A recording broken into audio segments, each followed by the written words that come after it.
Mobile दिलाने को कहा तो मोबाइल का कवर ले आया। 5 स्टार होटल में डिनर का बोला था तो नुक्कड़ पर भजिए खिला दिए। ऐसा कौन करता है आजकल अपनी गर्लफ्रेंड के साथ? लकी दिल्ली के एक कॉलेज में पढ़ने वाला गरीब लड़का था जो कॉलेज के बाद एक मेडिकल स्टोर डिलीवरी बॉय का काम करता था। एक रात जब लकी एक होटल में कुछ डिलीवर करने पहुंचा तो लकी की आंखें फटी की फटी रह गई। उसने होटल के कमरे में अपनी गर्लफ्रेंड डिम्पल को एक राहुल नाम के लड़के के साथ देखा। वहाँ डिम्पल लकी को देखकर भड़क गई। डिम्पल पहले से ही लकी की गरीबी से तंग आ चुकी थी और तभी उसने एक बड़ा फैसला ले लिया। Lucky, this is enough. आज से हमारा ब्रेकअप होता है और आज रात मैं राहुल को डेट कर रही हूँ। ये सुनकर लकी के पैरों तले जमीन खिसक जाती है। उसे समझ नहीं आ रहा था कि वो कैसे रिएक्ट करे। लकी होटल से तो चुपचाप निकल जाता है पर एक अनहोनी जो लकी के साथ होने जा रही थी उसकी लकी को उम्मीद नहीं थी। राहुल, लकी इजीली मेरा पीछा नहीं छोड़ेगा, उसे रास्ते से हटाना होगा। ये बात जैसे ही डिम्पल ने राहुल को बोली तो राहुल ये सुनकर खुश हो गया। राहुल एक अमीर बाप का बेटा था।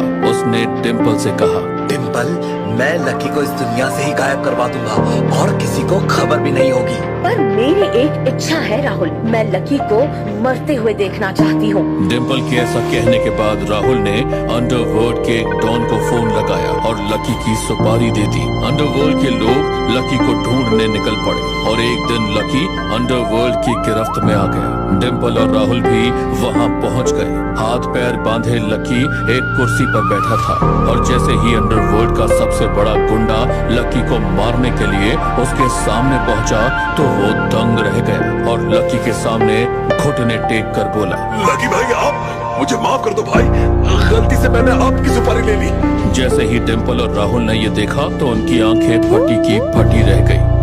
आखिर क्या है लकी की असलियत जो कोई भी नहीं जानता? क्यों अंडरवर्ल्ड के गुंडे ने भी टेक दिए लकी के सामने घुटने? क्या लकी है अंडरवर्ल्ड का कोई आदमी? डिम्पल और राहुल के मन में इन सवालों ने तूफान मचा दिया था।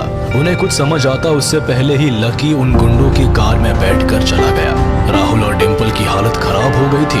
उन्हें अब डर लग रहा था ये सोचकर कि लकी अब उन दोनों से बदला लेने के लिए क्या करेगा। पर लकी के दिमाग में अभी कुछ और ही चल रहा था। उसने गाड़ी चलाने वाले गुंडे की तरफ देखा और कहा, सुन, गाड़ी को किसी सुनसान जगह पर रोक। लकी भाई, सुनसान जगह क्यों? मैं कुछ समझा नहीं। हमसे आज बहुत बड़ी गलती हो गई पर आपकी सुपारी हमने जानबूझकर नहीं ली थी। अगर मुझे पता होता कि वो लड़का लड़की आपकी सुपारी लेकर आए हैं तो मैं उन दोनों का ही खेल खत्म कर देता। माफ कर दो लकी भाई। गुंडे की बात सुनकर लकी ने कुछ ऐसा कहा जिसे सुन उस गुंडे के होश उड़ गए। यही रोक दो गाड़ी और तुम लोग भी गाड़ी से उतरो और मुझे पीटना शुरू करो। लकी भाई, ये आप क्या कह रहे हैं? हम आपको मारे पीटे? अरे हमारी औकात तो आपके सामने खड़े होने की भी नहीं है। हम आप पर हाथ कैसे उठा सकते हैं? अगर इस बात का पता उसे चल गया तो मेरे साथ मेरे परिवार की भी जान ले लेगा। वो कुछ नहीं करेगा, मैंने उसे सब समझा दिया है। अब जल्दी करो और मुझे मारो। अगर मेरी बात नहीं मानी तो फिर वो तुम्हारा क्या करेगा ये तुम जानते हो। लकी की बात सुनकर गुंडे ने ना चाहते हुए भी लकी को लात मुक्के मारना शुरू किया। कुछ देर बाद लकी का चेहरा मिट्टी से सन गया था और उसके कपड़े भी गंदे हो गए थे। बस हो गया, अब तुम लोग यहाँ से निकलो और किसी को कुछ कहने की जरूरत नहीं है। गुंडे को कुछ समझ नहीं आ रहा था कि लकी अब क्या करने वाला है, पर लकी के डर से उसकी पूछने की हिम्मत नहीं हुई और वो चुपचाप लकी को फटे हाल छोड़कर गाड़ी लेकर चला गया। गुंडे के जाते ही लकी ने फिर से बेचारे गरीब वाली शक्ल बना ली और गली से निकलकर सीधा अपने कॉलेज के सामने पहुंच गया। हल्की हल्की बारिश शुरू हो गई। बारिश में लकी के चेहरे पर लगी धूल और खून बहकर उसकी गर्दन तक पहुंच गया था। लकी ने अपना चेहरा भी साफ नहीं किया और सीधा सामने की चाय टपरी पर चला गया। चाचा, एक कप चाय दो ना। पूरा कॉलेज लकी की गरीबी का मजाक उड़ाता था और कॉलेज के बाहर चाय समोसे की टपरी वाला लकी का ख्याल रखता था।